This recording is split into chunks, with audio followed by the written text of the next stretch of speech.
Chegou aquela hora da semana que eu vou responder as suas dúvidas que vocês me enviaram lá no Instagram, inclusive me segue, o link está aqui na descrição para vocês me mandarem perguntas para um próximo vídeo. E começando já, a primeira pergunta é: tenho 16 fundos imobiliários na carteira e quero entrar em mais 7, total de 23. É muito fundo imobiliário? Isso depende muito de cada investidor. 23 fundos imobiliários pode ser muito para alguém que não tem tempo ou nem quer acompanhar tanta coisa, mas pode ser super tranquilo para quem só investe em fundo imobiliário e adora acompanhar esse tanto de fundo imobiliário. Então depende muito de você. Agora, uma coisa que a gente pode usar mais com números para entender se é muita coisa ou não, é entender como está a sua carteira como um todo. Se você só tem fundos imobiliários, então 23 na verdade é um número bacana, não é um número ruim, porque você tem que diversificar bastante seus investimentos em fundos imobiliários, porque você está concentrado nessa classe de ativo.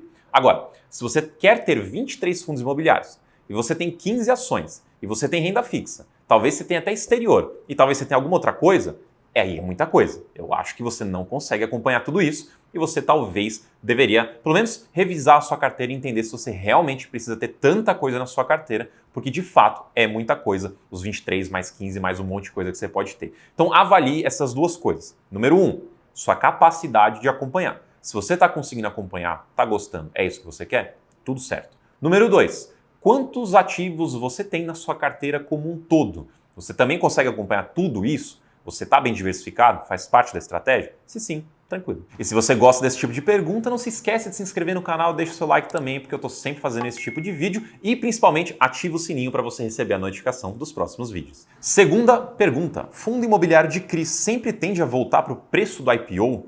Pagar 120, 130 em algum é perder dinheiro? Aqui o cara foi espertinho que mandou duas perguntas em uma, mas eu vou responder. Bom, só dando um passo atrás, fundo de recebível, fundo de CRI, fundo de papel, são fundos imobiliários que investem em CRIs que são ativos de renda fixa. Renda fixa não tem uma grande oscilação do seu patrimônio no longo prazo, se você leva ele até o final, se você leva ele até o vencimento. Então, em tese, o patrimônio de um fundo de papel também não deveria oscilar muita coisa. Existe a marcação ao mercado que pode ter uma oscilação ali ao longo do tempo, mas normalmente ela não desce muito da mesma forma que ela não sobe muito, e aí sim, que nem você falou, ela tem uma tendência de voltar ao preço original. Então, se o fundo foi lançado a R$100, ao longo dos seus anos de vida, ele deve ficar sempre muito próximo de R$100, patrimonialmente falando. O valor patrimonial, não estou falando de cotação. Então, em tese, em alguns momentos, como agora, eles estão caindo um pouco, depois, conforme os juros caem, eles devem subir um pouco novamente e você fica sempre muito próximo de R$100. Vamos usar aqui R$100 como base. E a cotação tende a seguir isso também, próximo do valor patrimonial. Se a gente está falando aqui de um fundo que investe em renda fixa, você também não deveria ficar pagando muito caro por ele. Então, se o valor patrimonial está sempre rodando ali perto dos seus R$100 ou do seu valor original, então a cotação também deveria estar sempre muito próxima, em teoria. Só que quem controla as cotações é o mercado, são os investidores. E às vezes os investidores julgam que vale a pena pagar mais caro. Ou os investidores podem julgar que está muito arriscado, não vale nem pagar perto dos R$100, vale mais pagar menos do que isso. Então, o mercado controla o preço. Então, em teoria, o preço também deveria ficar próximo dos R$100, mas aqui já não há nenhuma garantia. Aí a segunda parte da pergunta é se pagar 120, 130 em um fundo de papel é perder dinheiro. Bom, se a gente está falando de um fundo que tem o valor patrimonial próximo dos R$100, você está comprando esse fundo com 20, 30% mais caro do que ele realmente vale, eu não diria que é perder dinheiro se você fizer isso pontualmente com uma estratégia de se aproveitar de próximas emissões, de se aproveitar do crescimento do fundo que ele pode vir a ter no futuro com as próprias emissões, pode ser que faça sentido. Então, pontualmente, pode ser que faça sentido. Agora, se você sempre está comprando 120, 130, algo que vale 100, sim, você está queimando margem de segurança.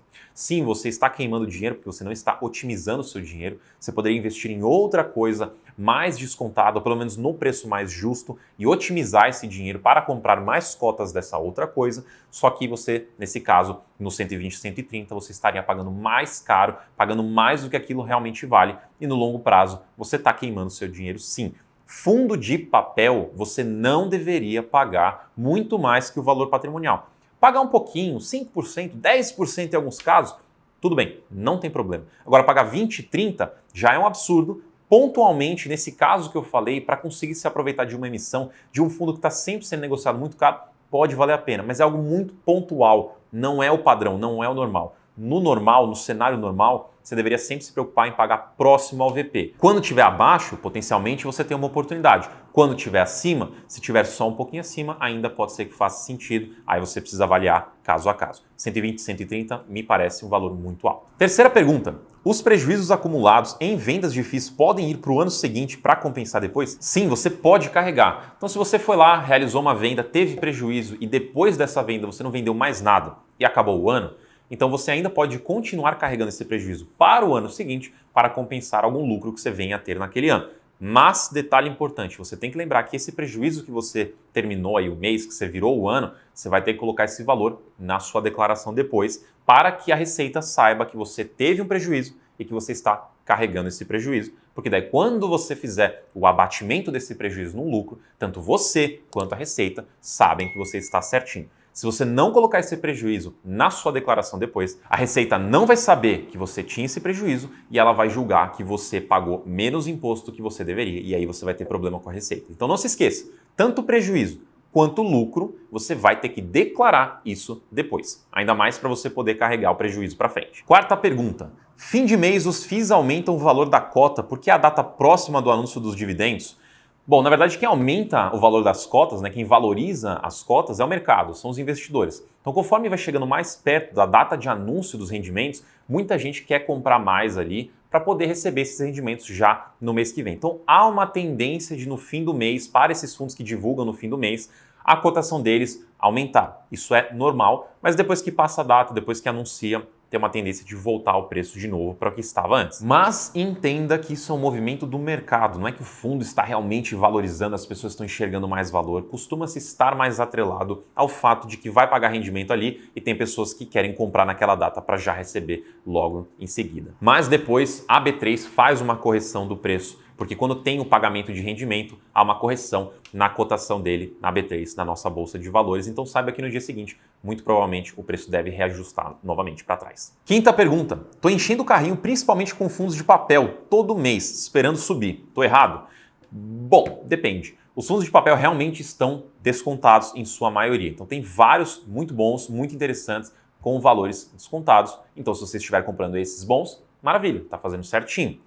Mas você disse que está esperando eles voltarem, eles valorizarem. Aqui eu acho que é importante eu mencionar uma coisa. Fundo de papel, como eu falei na segunda pergunta, ele é um ativo que investe em renda fixa. Então ele é um ativo de renda variável, mas ele investe em renda fixa. Então ele não vai ter ou não deveria ter oscilações muito grandes no seu valor patrimonial e também na sua cotação. Dito isso, se você está comprando barato agora, porque está pensando que vai ter uma grande valorização lá para frente, em teoria, ela não deveria existir tanto assim. Deveria voltar para o valor patrimonial, talvez subir ainda mais um pouco, mas não deveria ter aquelas valorizações expressivas, porque não é um ativo que a gente pode esperar disso como algo que realmente vai acontecer. Lembrando, ele investe em renda fixa. O valor patrimonial dele é quase estável, né? Muito mais estável do que instável. Então não pense nisso dessa forma. Agora, se você estiver comprando para aproveitar que estão baratos, para aproveitar para potencializar sua renda, para aproveitar para comprar algo que paga bastante, só que como está descontado, paga mais ainda,